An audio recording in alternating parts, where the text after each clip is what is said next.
je vois souvent en train de rénover les façades. Bon, tu sais que j'enregistre.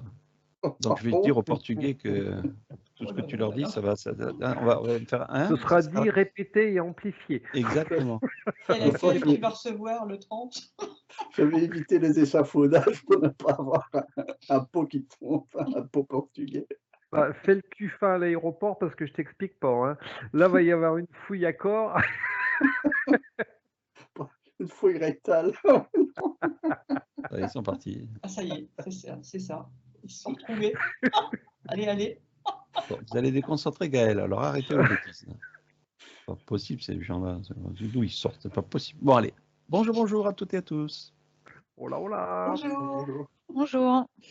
Bonjour les Portugais, bonjour les Belges, bonjour les... J'ai rajouté une couche. Bon, alors, le thème qui est connu et reconnu et peut-être qui a été fait des dizaines ou des centaines de fois, c'est sur le principe de la respiration.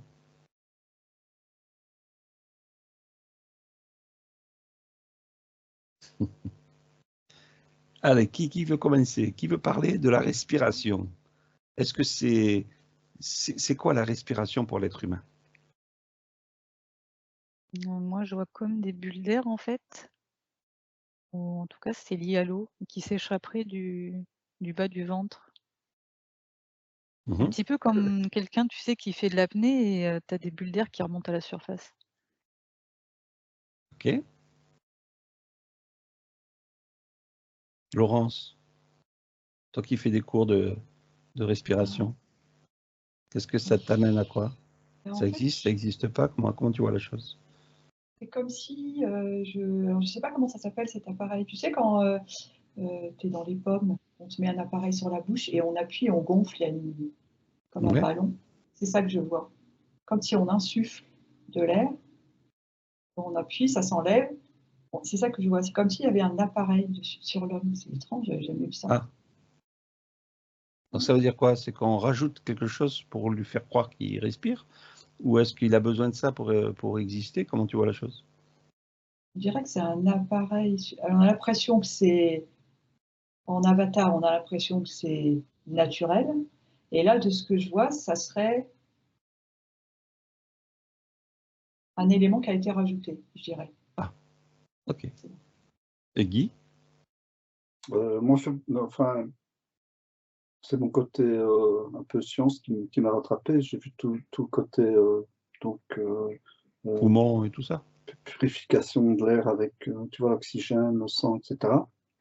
Mais alors j'ai transposé ça au niveau éthérique et enfin non, avant d'en arriver là, j'ai d'abord vu la méditation et le concept de la respiration, comment est-ce qu'on l'emploie en méditation et ce que ça m'a parlé maintenant.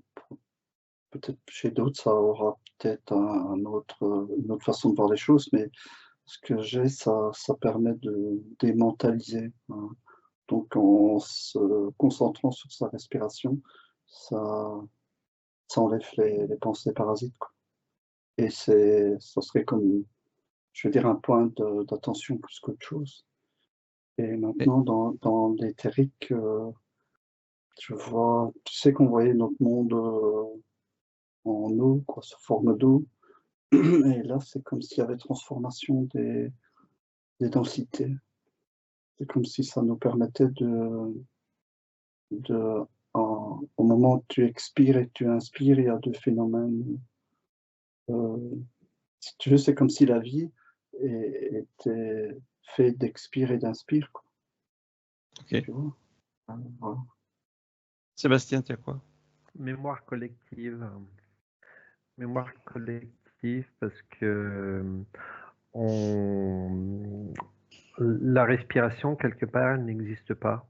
Parce que quand tu vas chercher un bébé dans le ventre de sa mère, il ne respire pas, il est uniquement nourri par un cordon.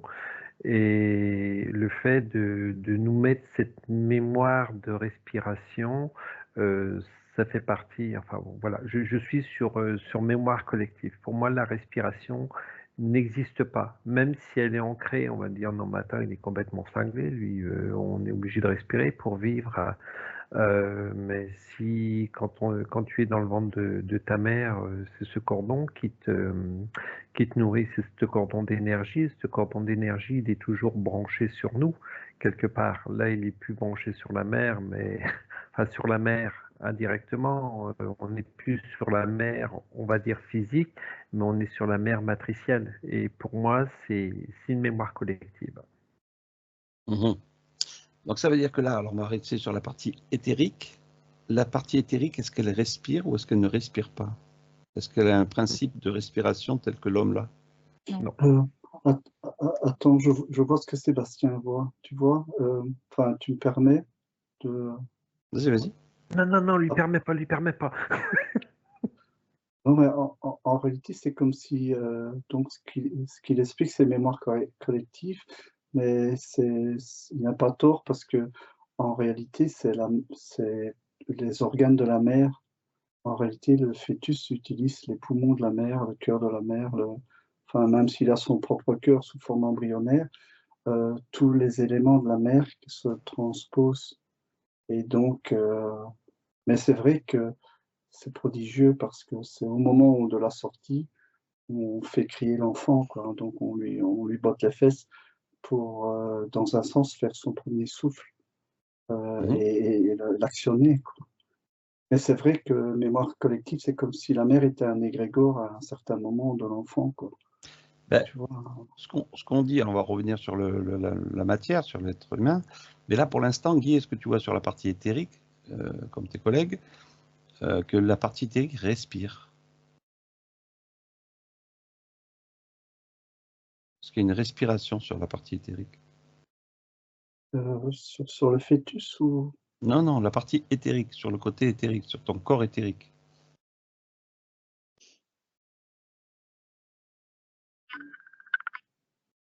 Attends.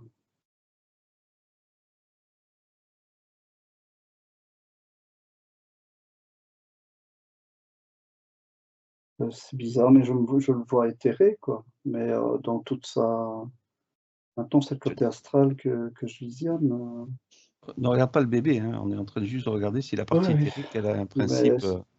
sur un côté astral, moi, je vois un humain sous forme éthérisée, quoi. Mais dans tous ses organes, tu Oui, vois, c'est comme ça c'est-à-dire que que je là, le oui, vois, quoi. je vois ce que tu perçois.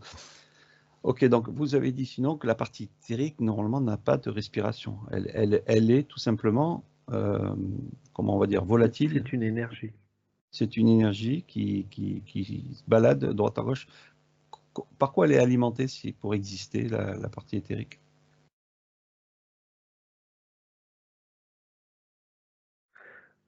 Moi, pour en revenir un petit peu à ce qu'on a vu tout à l'heure, c'est une simple étincelle coincée dans le temps, bloquée dans un temps.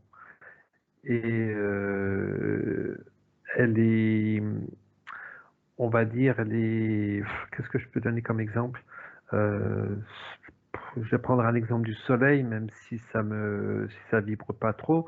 Le soleil, si on prend sur le plan physique, ce soleil est né d'explosions d'atomes. Je veux dire, par rapport à certaines connaissances que j'ai, qui ont fait que c'est une boule de feu qui est née et qui a grossi, et puis à un moment donné, elle perd de sa puissance et puis elle dégrossit, mais dans un temps qui n'est, je ne sais même pas si c'est calculable.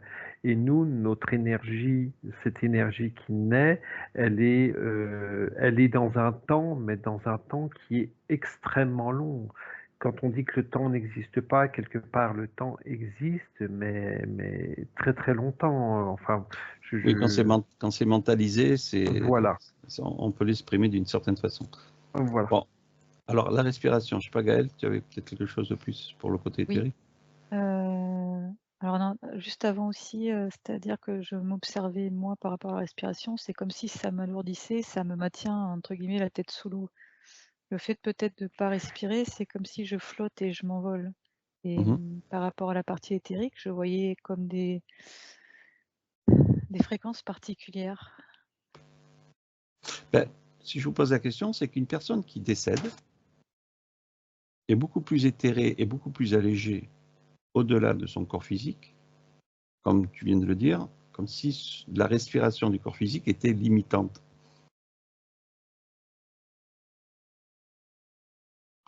Qu'est-ce qui fait que le corps physique a ce principe de respiration qui limite la partie éthérique?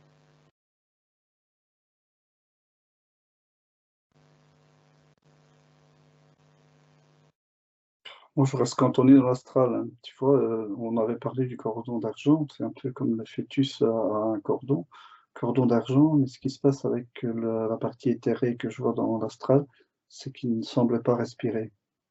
C'est comme s'il flottait dans l'air, mais en n'ayant pas les caractéristiques de fonctionnement qu'on pourrait retrouver dans le physique.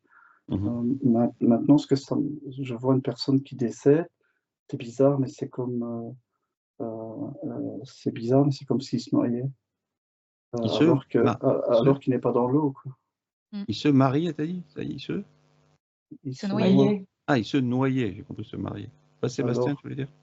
Oui, ce qu'on se rend compte au fur et à mesure du temps, c'est que la respiration du véhicule, on n'en a plus conscience.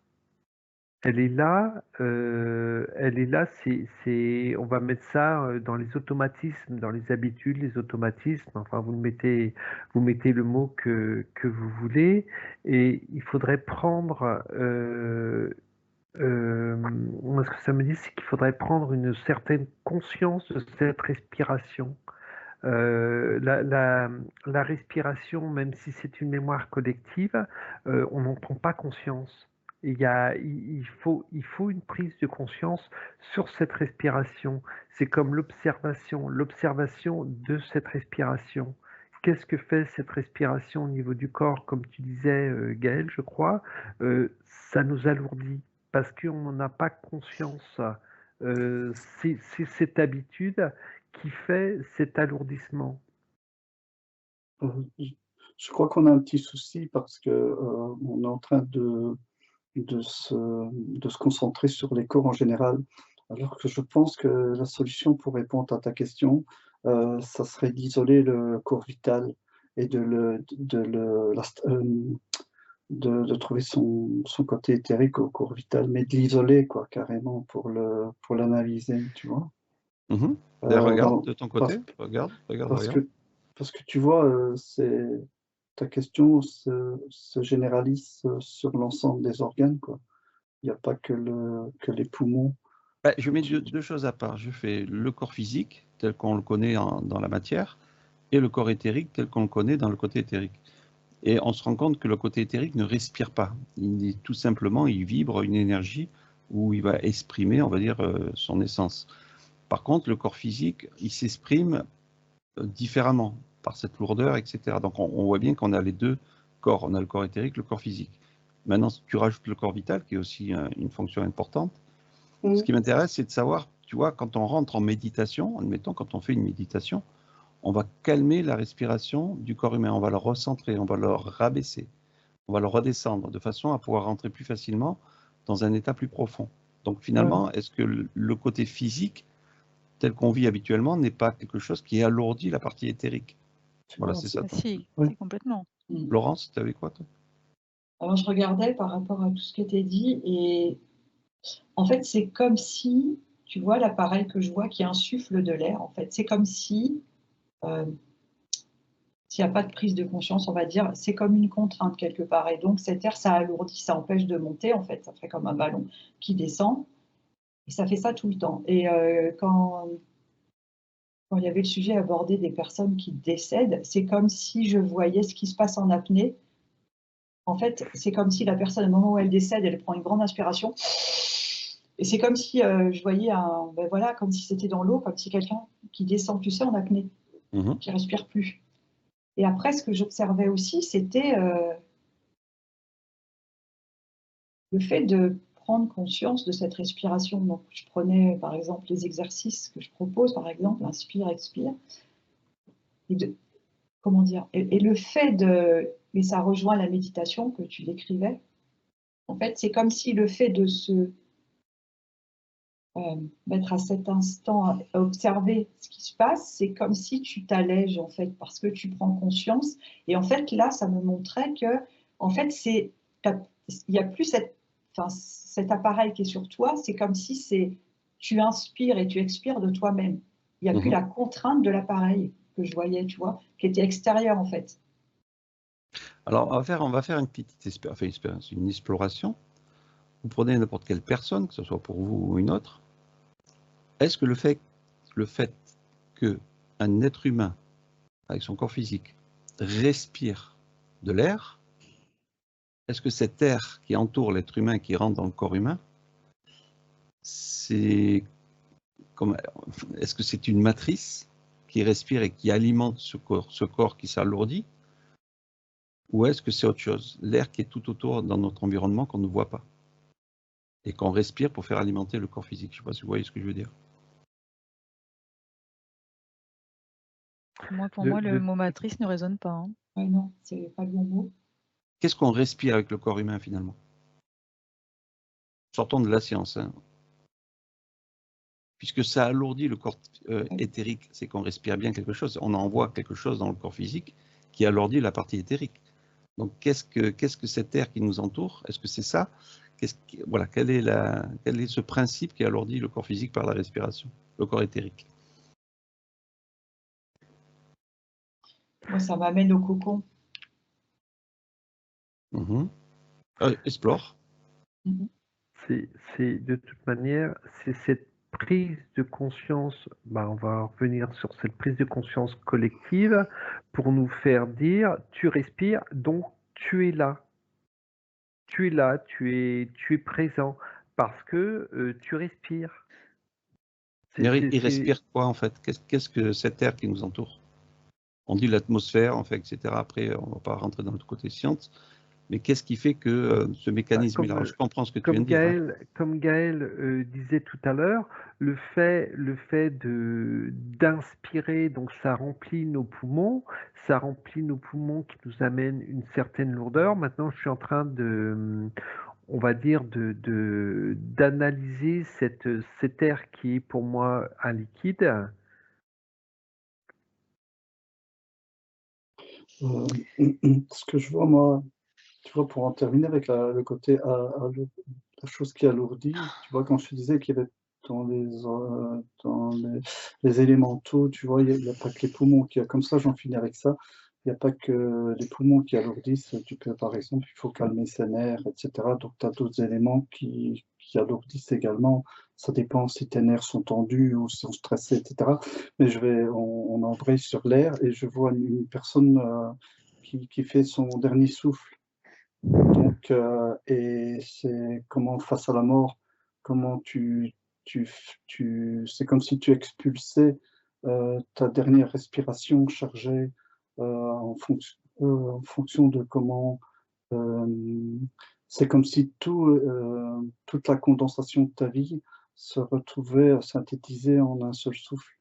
Et c'est toutes ces molécules que tu penserais pas que c'est des milliards de molécules se retrouvent dans l'air et fait partie d'un genre de comment vais-je dire, un brassage d'éléments, tu vois, et c'est comme si par exemple je vois un champ de bataille et des lourdeurs qui sont liées à l'air qui est pesant. D'ailleurs, c'est toutes des expressions qui existent dans la vie courante, quoi.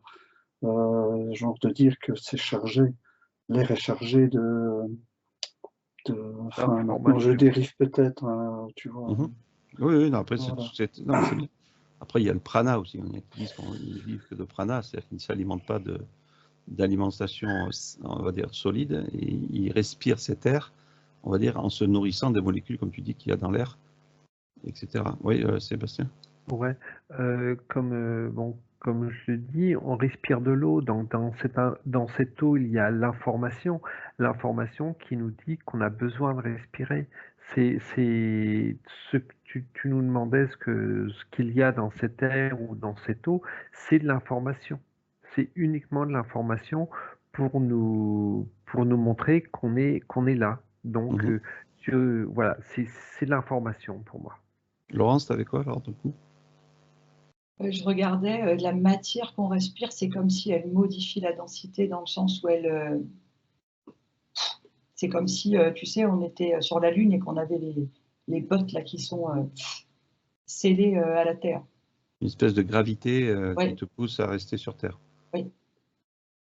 Et du coup, évidemment, ça n'a rien à voir avec le corps éthéré.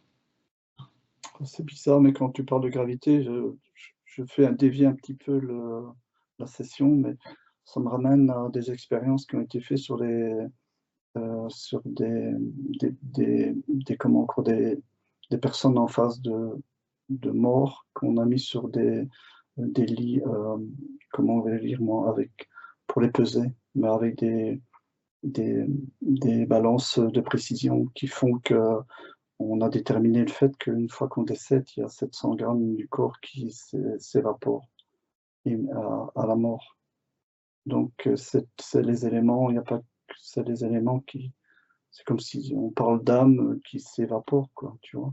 Tout à l'heure, tu as parlé tout à l'heure je te coupe, mais le corps vital. Pourquoi tu m'as parlé du corps vital dans la respiration?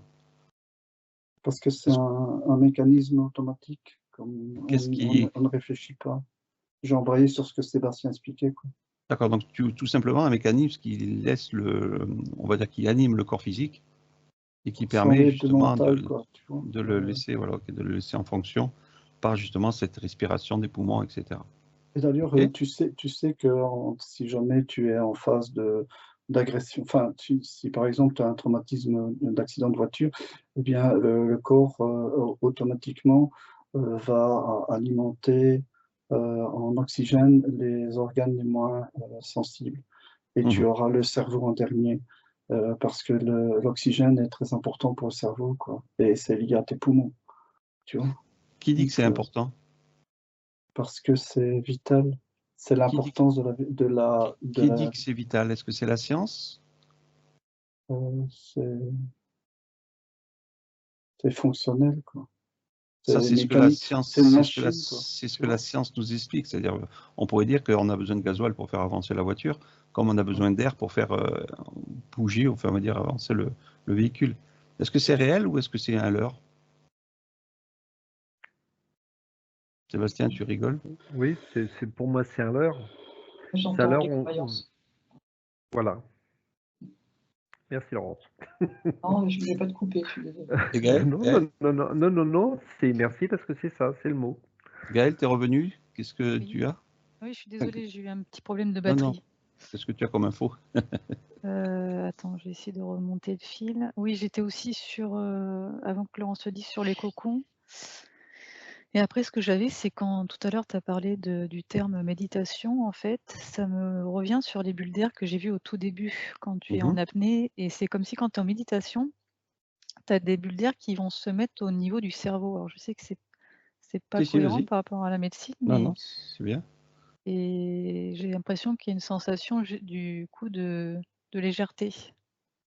C'est-à-dire qu'en allégeant le cerveau par justement cette remontée, un peu comme Guy a dit, hein, c'est-à-dire que quand on est en détresse, il faut réoxygéner le cerveau. Ça permet d'alléger. Donc ça voudrait dire quoi? Ça veut dire que par le cerveau, on allège on va dire le corps physique et on se reconnecte un peu plus à la partie éthérique? En partie, hein. Oui, en partie, bien sûr. Je vois ce qui se passe maintenant. Donc, quand tu médites, si tu veux, comme tu focalises sur toi-même, je vais dire, c'est comme si tes organes n'avaient pas besoin d'oxygène autant que quand tu fais de l'action. Et c'est comme si ton cerveau se suroxygène et c'est ça qui te met en état alpha, quoi, tu vois. Il y a des exercices qui sont faits par la respiration pour partir en transe. Dans ce cas-là, c'est carrément une oxygénation, on va dire, beaucoup plus intense. Donc là, on est à l'inverse, c'est-à-dire qu'on prend plus de respiration en accélérant et qui permet de partir en transe, et alors que l'autre, c'est plutôt l'inverse. On meurt, on réduit, on va dire, l'oxygène qui va se réduire à 0, et dans ce cas-là, on part aussi, alors pas en transe, mais en état modifié de conscience. Quelle est la différence des deux? L'hyperventilation, l'hyperventilation, en fait, inspire, expire, comme ça, à un moment, tu t'arrêtes et tu fais des apnées. C'est ça le changement. Le fait que tu fasses une apnée, tu es comme dans un moment suspendu. C'est comme si... et là, je vois les moines qui seraient en méditation, en lévitation, en fait. Tu vois? Et il y a quelque chose avec ce fait d'arrêter de respirer à un moment. Ce que je vois aussi, c'est des moines qui sont dans un milieu où il fait 0 degré, et tu vois leur corps qui fume, quoi. Enfin, oui, après, il y a l'interaction du corps physique. Donc, Gaëlle, tu voulais rajouter? Oui, non, j'étais sur un hindou, moi, qui médite. Bon, déjà, initialement, c'est comme s'il respirait par le bas du corps, hein, et non pas par la cage thoracique. Mais là, ce que je vois, c'est comme s'il avait, je vais dire, compressé ses organes du bas. Je n'ai pas l'impression qu'il y ait vraiment de respiration, en tout cas pas de la manière dont on l'entend. Et là, il est parti en transe, en fait. Donc, c'est un petit peu comme on parle du hara. Il travaille sur cette partie-là, c'est de ce qui est là au niveau au niveau du nombril. C'est une énergie qu'on a à cet endroit-là.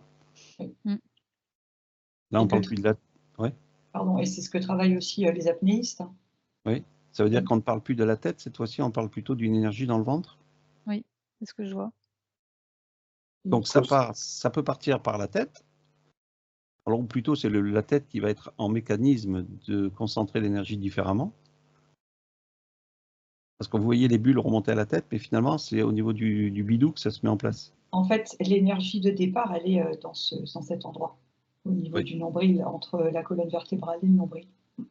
Et en fait, c'est comme si ça activait quelque chose qui fait que ça allège le cerveau. C'est pour ça que les bulles, elles remontent, en fait.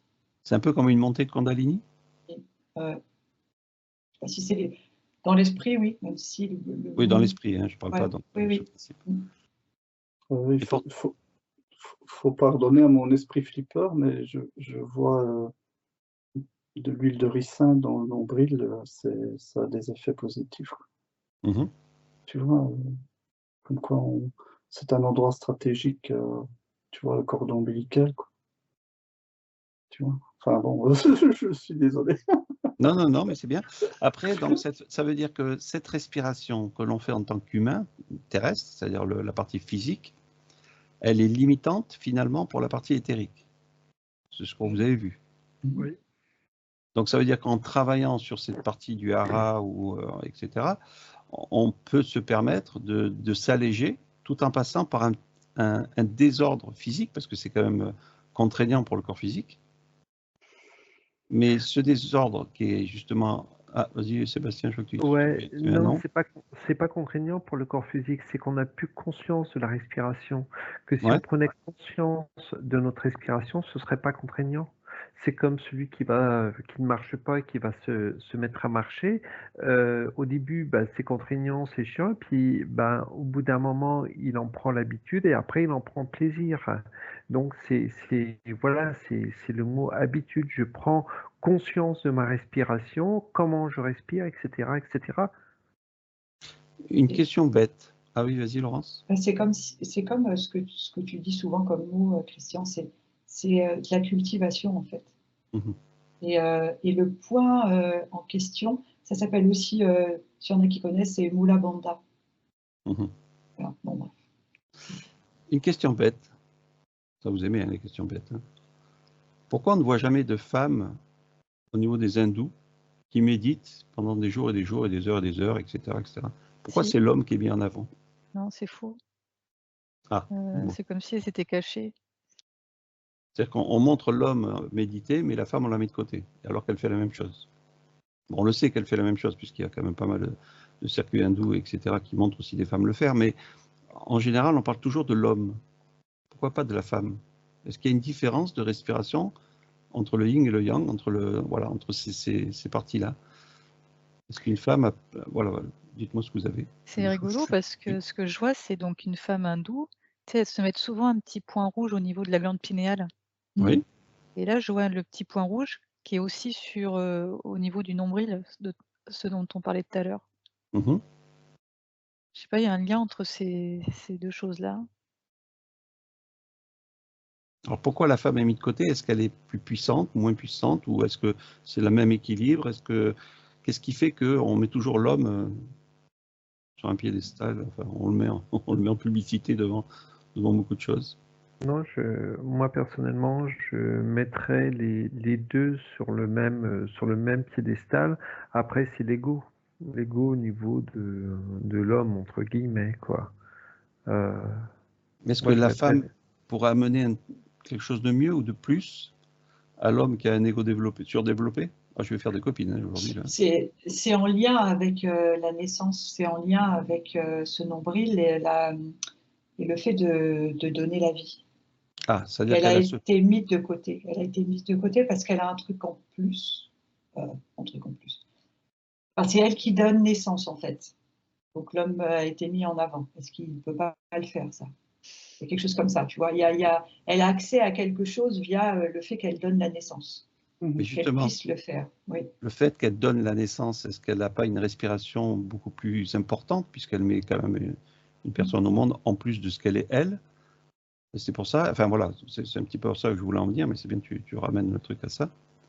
Qu'est-ce qu'a la femme de plus à part ça, ou enfin voilà, qu'est-ce qui fait que l'homme, à part l'ego, ne met pas la femme en avant sur la respiration et autres et le reste? J'ai le mot éducation qui me vient par rapport à la respiration.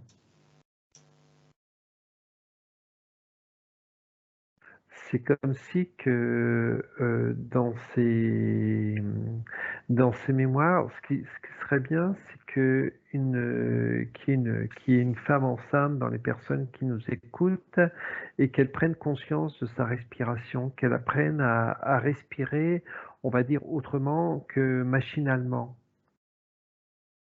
C'est drôle, ça me fout des frissons partout. C'est comme si que ça amenait un bouleversement au niveau de la respiration de l'enfant, de la mémoire de respiration de l'enfant. Oui, mais ça a déjà. Oui, c'est juste ce que tu vois. Il y en a qui ont déjà fait Parce ça. qu'elle elle a le pouvoir, quelque part, comme tu dis, Christian, on a beau mettre le bonhomme sur le piédestal, moi, comme je l'ai toujours dit, la femme est au-dessus de l'homme. Déjà, voilà, par rapport à tout ça. Et c'est comme si que cette éducation, voilà, elle peut l'amener avant la naissance. Et de par l'accouchement, moi, je vois la femme qui se sert de sa respiration pour expulser le bébé. Mhm. C'est là que je voulais en venir, mais je vous laissais arriver là-dessus. Donc c'est vrai que Laurence, tu as eu 45 gosses, je crois. C'est peut-être exagéré. Peut-être toutes les vies cumulées, j'en sais rien. Peut-être. Donc tu es la meilleure après Guy, je ne sais pas s'il a enfanté ou pas. Oui, mais... c'est ce que j'ai demandé, Guy, combien il en a eu. Donc du coup, cette respiration, elle est importante pour le corps physique, mais finalement, elle n'existe pas, finalement, dans un certain sens, puisque c'est le corps éthérique qui, on va dire plutôt la conscience qui anime le corps physique, qui se sert de ce véhicule. Et dans l'air que nous respirons autour de nous, cette air, vous ne la voyez finalement pas plus que ça, on va dire, interagir sur le corps physique, à part qu'elle donne de l'ébullition au niveau du hara ou d'autres choses. Est-ce que la matrice a un rôle à jouer là-dedans? Je suis quand même en train de comparer des poumons de fumeurs et de non-fumeurs. Là, ça c'est autre chose. Mais attends, est-ce que la matrice, elle a un rôle à jouer dans ce qui nous entoure au niveau de... La mémoire. Ah. On en reste à la mémoire. Cette mémoire qui revient sans cesse, cette mémoire collective, cette mémoire au niveau des organes, par rapport, on va dire, aux écrits, on va te dire que la respiration permet de nettoyer le sang, etc., etc. Est-ce qu'on respire de la mémoire finalement? Oui, par rapport à ce que je t'ai dit tout à l'heure, les informations qui passent dans ce fluide qu'on respire. Donc, est-ce que... Alors, Gaël, je vois que tu as dit un oui, non, je sais pas. Tu étais parti Oui. sur quoi? Ouais. N'hésite pas, hein, si tu as quelque chose. Je suis tout oui. Donc, si on respire, est-ce que tout ce qui nous entoure au niveau, c'est de l'information qu'on inspire et qu'on expire en permanence? Oui, oui, c'est ce que j'ai dit tout à l'heure, oui. C'est pour ça que je vois l'appareil, en fait. L'appareil, c'est la matrice, en fait. Donc, du coup, quand on est dans la partie éthérique et qu'on sort de ce corps physique, c'est plus la même information? Non. Ça n'a rien à voir. Ah.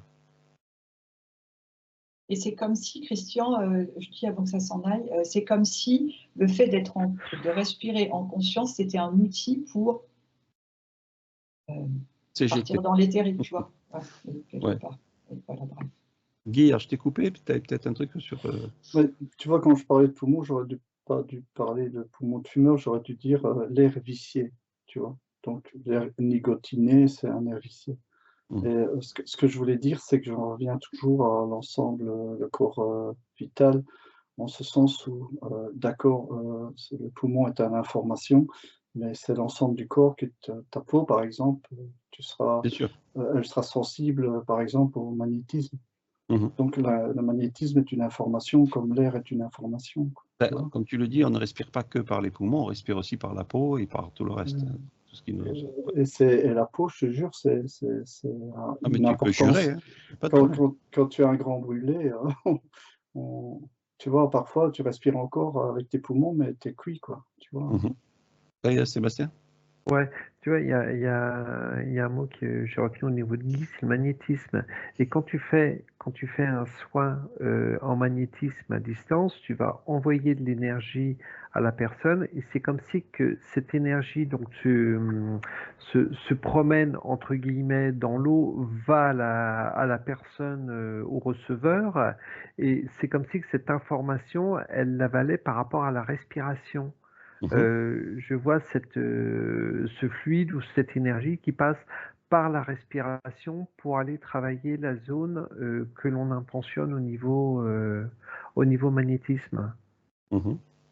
Donc, si le corps physique prend de l'information de ce qui l'entoure autour de lui, que ce soit de l'espace limité dans ce dôme, et qu'il le récupère dans son corps physique, donc tout simplement pour le limiter, l'alourdir par rapport au corps éthérique, est-ce que ce corps physique pourrait prendre plutôt l'information là où circule l'information sur le côté éthérique? Est-ce qu'il y a un moyen de faire, de s'alléger aussi, d'alléger le corps physique et d'aller chercher de l'information, de respirer, on va dire, de l'éther?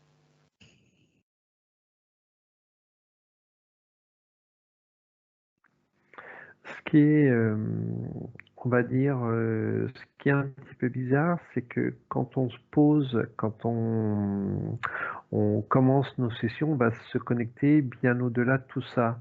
Et au niveau du corps physique, on ressent une énergie, on ressent un bien-être, on ressent tout ça. Donc les informations, on se les coupe totalement au niveau de la matrice et on va les chercher dans ce point-là. Donc oui, l'information, je veux dire que l'information au niveau de la respiration peut aller la chercher ailleurs. Je sais pas si je me suis bien fait. Si, c'est ce que font aussi les yogis. Ils partent 80% de leur vie à l'extérieur du corps, mais finalement le corps, il ne bouge pas, il ne s'alimente pas, mais il continue à exister. Moi, j'étais en train de comparer ce que le corps physique pourrait aller capter dans le non physique. Mais c'est ce qu'on fait habituellement quand tu fais un soin énergétique intérieur. Oui, mais tu vois, par exemple, nous, en tant que télépathe, tu as des facultés, par exemple, de voir les couleurs qui sont liées aux yeux, de sentir des odeurs qui sont liées au nez, tu vois, au sens, quoi. Donc, nous, on transpose nos sens physiques dans l'astral, je vais dire, et dans l'au-delà, les perceptions sont encore différentes pour hors astral, mais c'est pas le corps qui fait ça, c'est le mental. Enfin, c'est l'esprit, pour être plus clair. Tu vois, le corps, lui, il a ses règles de fonctionnement dans le physique pur, quoi. C'est comme si... et tu vois, et c'est nos facultés qui nous permettent de transposer le physique dans nos physiques.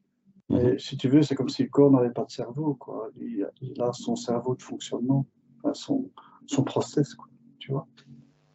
Bon, pour finaliser cette petite enquête, on va commencer par Gaël. Qu'est-ce que vous avez appris de plus, entre guillemets, ou comment vous voyez la chose par rapport maintenant à cette respiration qui existe plus ou moins dans le corps physique et celui qui n'existe pas sur la partie éthérique? Comment vous analysez la chose?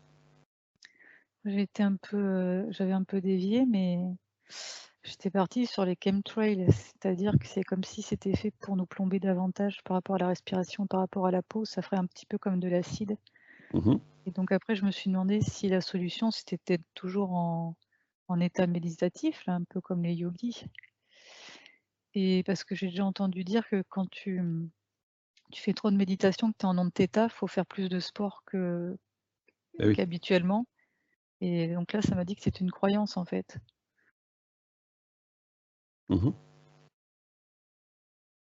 C'est ce que ça me dit aussi, c'est que tu vois, tu penses parfois faire ton footing et en réalité, tu te plombes plus qu'autre chose, quoi, ne fût-ce que par l'air vicié des voitures et autres, quoi, tu vois. Disons, c'est tout. Si on commence à aller trop vite, comme on dit, on n'a pas un cœur qui est adapté à, on va dire, une respiration qui s'habitue, on va dire, au mouvement. Et en fait, oui, il y a tout ça aussi qui rentre en jeu. Bon, je ne sais pas, Sébastien ou Laurence, allez, pour finaliser. Laurence, après vous, demoiselle. Moi, je vois que c'est comme un outil pour accéder à un état léger qu'on ne ressent pas forcément au quotidien quand on se concentre sur sa respiration.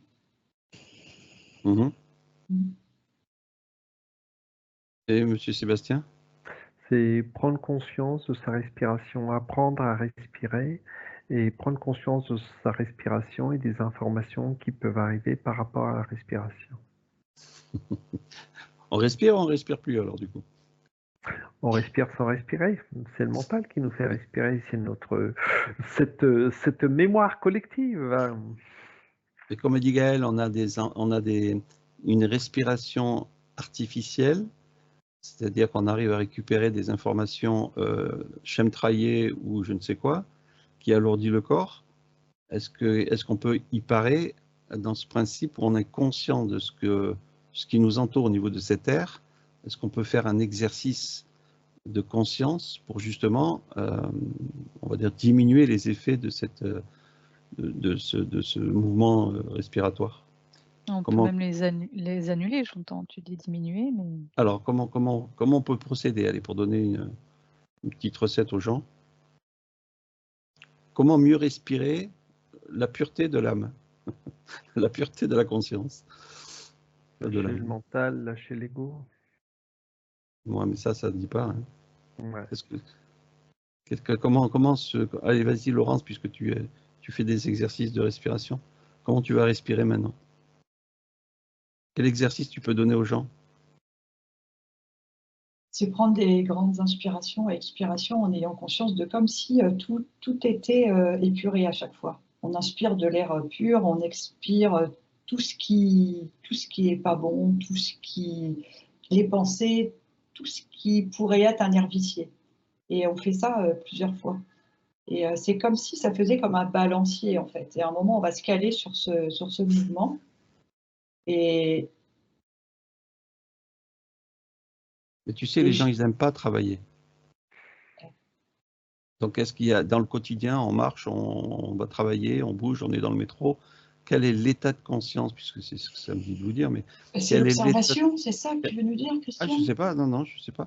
Quel est l'état de conscience qu'on peut mettre en place tous les jours pour respirer, on va dire, dans le non-respire de l'éther? Comme si on était éthéré, on entend. Ce qui est très difficile, c'est de parler de quelque chose qui, au bout du compte, n'existe pas. C'est-à-dire que sur la partie éthérique, on va chercher de l'information qui est beaucoup plus claire sans la respiration, alors que dans le corps physique, on va chercher l'information s'intègre dans le corps physique pour alourdir la partie éthérique. Donc c'est vrai que c'est un petit peu vicieux tout ça. Mais où on inverse le processus, c'est qu'on se sert de ce truc, de cette respiration, pour aller dans un état plus éthéré. Alors, ce qu'on fera, on va demander aux gens, ceux qui ont l'habitude de comprendre comment ils travaillent leur respiration, de mettre un petit commentaire dessous la vidéo.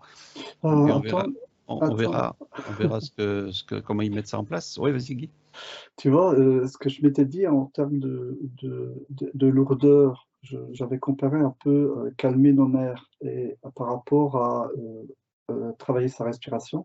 Et ce que ça m'avait marqué, si tu veux, c'est que la respiration apparemment est moins électrique que donc c'est le côté plus volubilité organique. Et ce que directement après, je ne sais pas si vous vous souvenez, on vendait des appareils qui, si on veut, quand tu as de l'orage, tu as un gaz qui est très bon pour les poumons.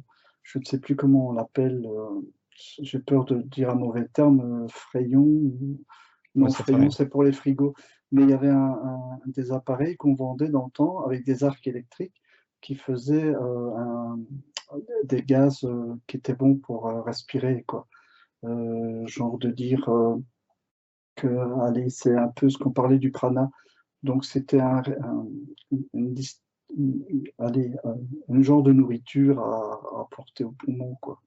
C'est un petit peu l'opposition en termes de lourdeur, parce qu'on a parlé de la lourdeur, la façon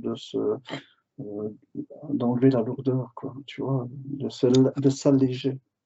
Bon, Juste du coup pour rebondir sur ce que dit Guy, parce que tout à l'heure j'avais une information, mais je comprenais pas ce qu'elle pouvait m'apporter, parce que je comparais un bébé, un fœtus en fait qui naissait et donc qui est plongé à la base dans du liquide dans le ventre de la maman, et quand il sort en fait ça n'arrêtait pas de tourner en boucle. J'avais le mot gaz qui apparaissait.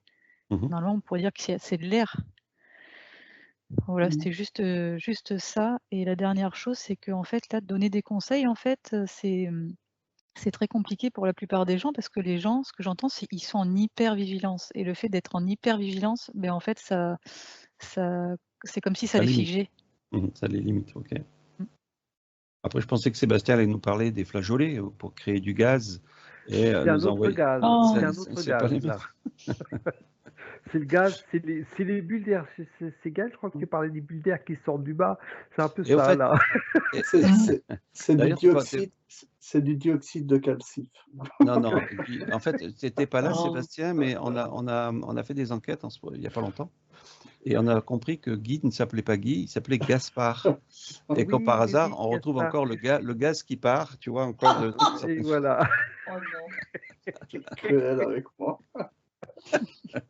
Alors Gaspard, à bientôt. Au revoir. Tu manges quoi à midi, Guy? Tu manges des flageolets ou pas? Des flageolets, oui. Je me vengerai. C'est des poissons. Je me vengerai. Bon, allez, je coupe. Bye bye. Ciao, ciao. À vous. À bientôt, Gaspard.